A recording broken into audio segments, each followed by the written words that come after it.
मेरा नाम निहारिका है। मेरा ननिहाल नैनीताल में है।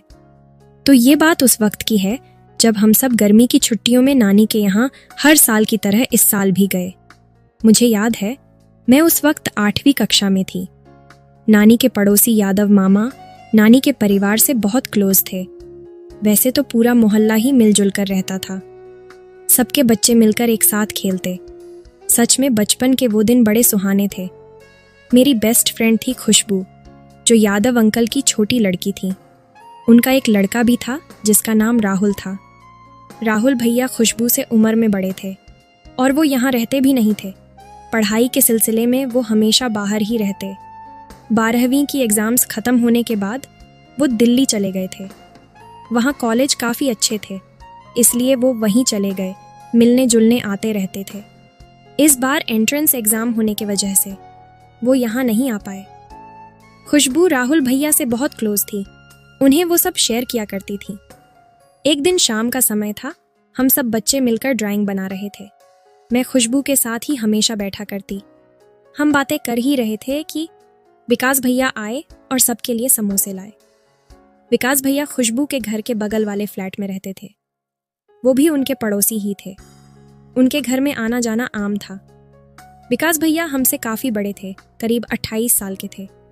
खुशबू के घर में उन्हें काफ़ी मानते थे, क्योंकि विकास भैया और राहुल भैया बचपन के दोस्त थे और दोनों परिवार में भी काफ़ी अच्छे संबंध थे। एक दिन विकास भैया ने खुशबू को बुलाया।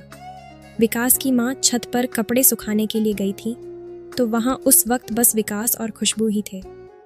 विकास ने कहा, वो जो लड़की है ना, तुम्हारी स्कूल की फ्रेंड निशा, वो अच्छी नहीं है। खुशबू ने हैरान होते हुए पूछा, क्यों भैया, क्या हुआ?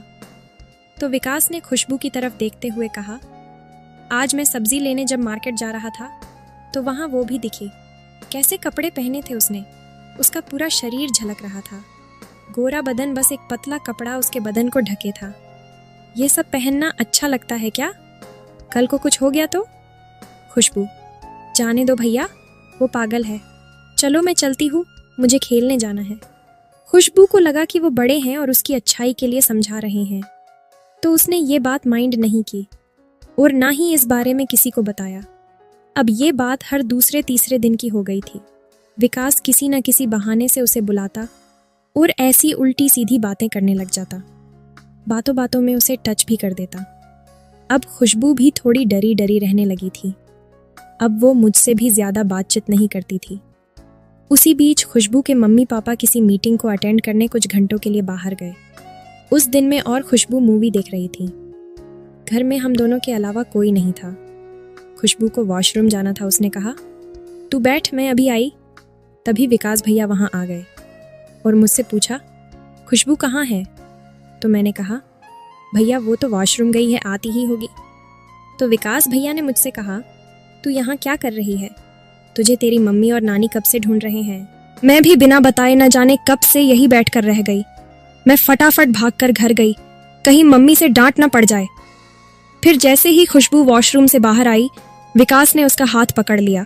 खुशबू घबरा गई और विकास उसके साथ जबरदस्ती करने लगा।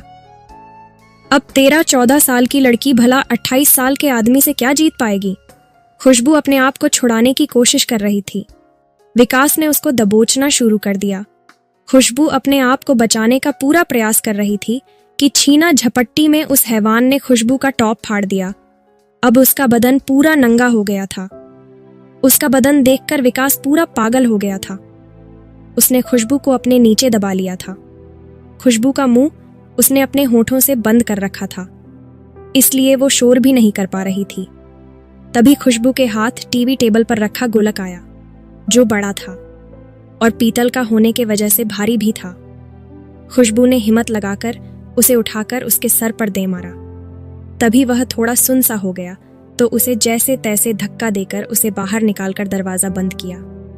उसकी हैवानियत इतनी थी कि इतना होने पर भी वो खिड़की से इशारे कर रहा था कि वो दरवाजा खोले और उसे अंदर आने दे। खुशबू काफी हद तक सहम गई थी। उसकी दिल की धड़कनें इतनी तेज धड़क रही थी कि मानो अटैक आ जाएगा। वो घर के कोने में जाकर छिपकर रोने लगी। थोड़ी देर बाद डोर बेल बजी। इस बार खुशबू डर के मारे बेहोश हो गई। उसे लगा वो हैवान फिर आ गया, पर बाहर दरवाजे पर आंटी अंकल थे। उनके पास डोर की एक्स्ट्रा चाबी थी, इसलिए वो अंदर आ गए। जब थोड़ी देर बाद देखा तो खुशबू घर के किचन में बेहोश पड़ी थी। उसकी हालत देखकर, फटे हुए कपड़े देखकर आंटी ने पहले टॉवल से ढक दिया और फिर खुशबू के पापा को बुलाया। उसे रूम में लेकर गए, डॉक्टर को बुलाया तो डॉक्टर ने बताया कि उन्हें तेज बुखार होने की वजह से चक्कर आ गया होगा। अब डॉक्टर के जाने के बाद खुशबू की मम्मी ने अंकल के सामने तो कुछ नहीं कहा। अगर वो खुशबू के फटे कपड़ों के बारे में बताती तो जाने वो क्या बोलते, सहन कर भी पाते या नहीं। खुशबू घर में सबसे छोटी भी थी, इसलिए सबकी लाडली भी थी। पापा की तो जान थी वो। शाम तक जब उसका बुखार हल्का हुआ तब आंटी उसके लिए चाय और बिस्कुट लाई। वो काफ़ी डरी हुई थी। अंकल भी आए। अंकल को देखकर खुशबू घबरा गई और चीख चीख कर रोने लगी। आंटी घबरा गई। अंकल भी कुछ समझ नहीं पाए। उसकी आवाज़ सुनकर मम्मी, नानी और मैं भी गए। आंटी को पूछा तो आंटी ने बात बदल दी और कहा कि बुखार था, डॉक्टर ने इंजेक्शन लगाया तो रोने लगी। तो सब हंसने लगे और उसे आराम करने के लिए बोलकर हम भी घर चले आए। आंटी ने उसके कपड़े देखे तो फटे हुए थे, पर उनके मन में बार बार ये आ रहा था, क्या मैं जो सोच रही हूँ वो सच है? कौन हो सकता है आखिर? घर की इज्जत की बात ऐसे किसी से कह भी नहीं सकते। खुशबू बार बार नहा कर आती।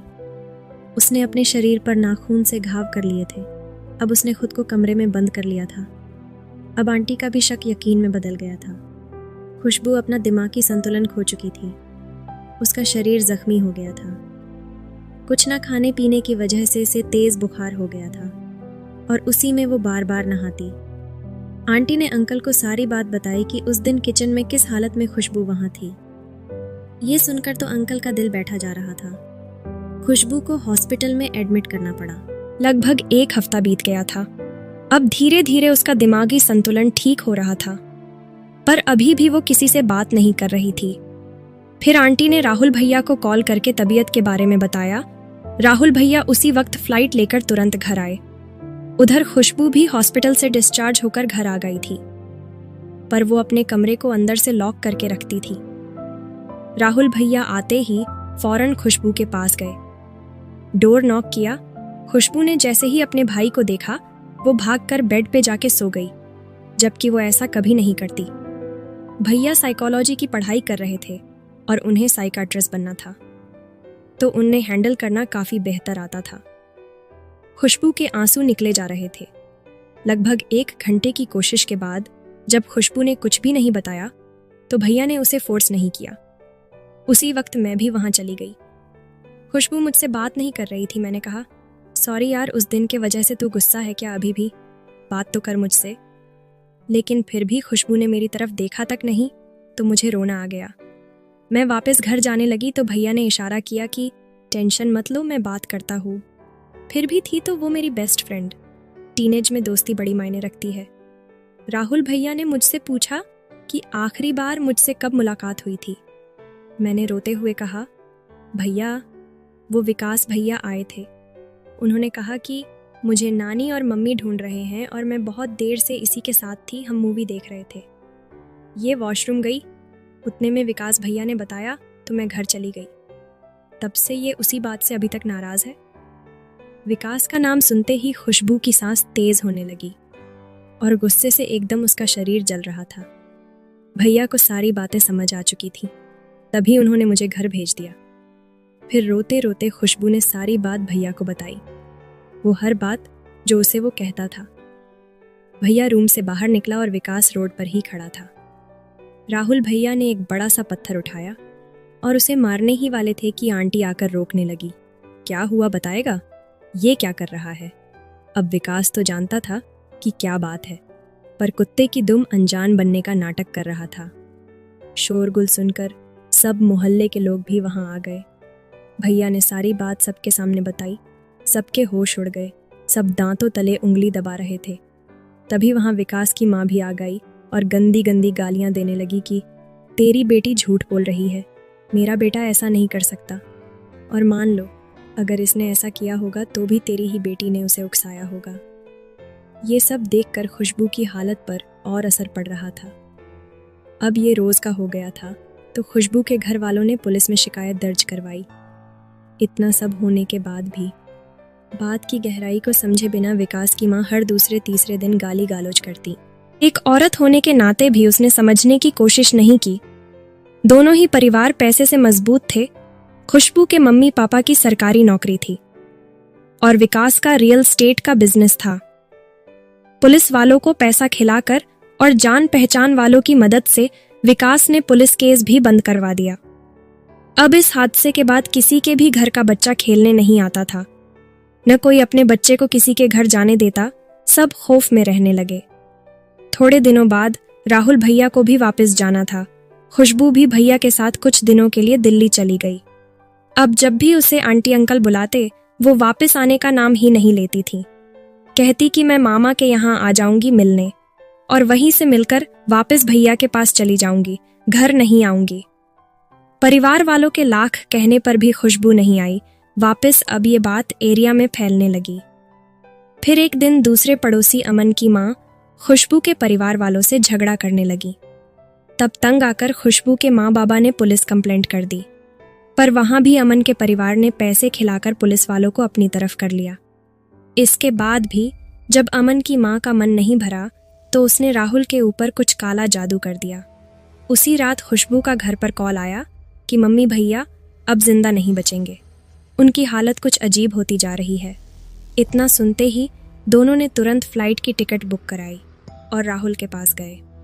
राहुल के कॉलेज के दोस्त बहुत अच्छे थे और राहुल पढ़ने में भी काफ़ी अच्छा था। तो कॉलेज में एक प्रोफेसर थे जिन्हें टैरो कार्ड रीडिंग काफ़ी अच्छे से आती थी और पिछले ही महीने उनका ट्रांसफ़र दुबई की यूनिवर्सिटी में हो गया। राहुल उनका फेवरेट स्टूडेंट था। उनके दोस्तों ने सर को सारी बात बताई तो उन्होंने वीडियो कॉल करके राहुल के माँ पापा से बात की। फिर कार्ड देखकर कुछ बताया कि ऐसा ऐसा कर दो, ठीक हो जाएगा। फिर उन्होंने ये भी बताया कि आपके पड़ोसी ने राहुल के कपड़ों का इस्तेमाल करके आपके घर में कुछ काला जादू टोना करके फेंक दिया, जिसकी वजह से ये सब हुआ। अब अगर इसे अंधविश्वास कहो तो दुबई में बैठे प्रोफेसर को ये सब कैसे पता होता। थोड़े दिनों में राहुल की तबीयत भी ठीक हो गई। खुशबू के माँ पापा ने फैसला लिया कि अब वो घर बेच देंगे और यही राहुल और खुशबू के साथ सेटल हो जाएंगे। और कुछ साल भर के अंदर वो घर बिक गया और वो दिल्ली शिफ्ट हो गए। आज भी मैं नानी के यहाँ जाती हूँ, पर अब वहाँ मेरी दोस्त नहीं रहती। दोस्तों, ये सिर्फ एक कहानी नहीं है, बल्कि